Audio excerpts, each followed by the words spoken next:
శరణార్థుల సమస్య యూరప్ సమాజాన్ని పట్టి పీడిస్తోంది. శరణార్థులకి ఉపాధి అవకాశాలు, ఉద్యోగ అవకాశాలు ఇవ్వడం, వాటి ద్వారా ఎదురవుతున్నటువంటి చిక్కు ఒకటైతే, కొత్త సమస్యల్లా తమ దేశాల పాలసీల్ని శరణార్థులు వచ్చి నిర్ణయించడం.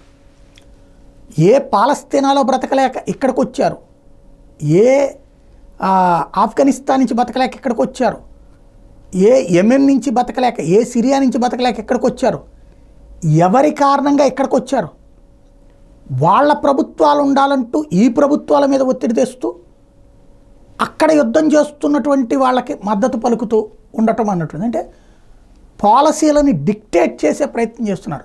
ఆస్ట్రేలియా పార్లమెంటు జరుగుతుండగా పాలస్తీనాకు అనుకూలంగా ఆస్ట్రేలియా నిర్ణయం తీసుకోవాలని తినడానికి బ్రతుకులేక వచ్చినటువంటి శరణార్థులు గొడవ పెట్టారంటే ఏమనాలా? క్రమంగా యూరప్ సమాజపు ఆలోచన మీద ప్రభావం చూపెడుతున్నారు వీళ్ళు.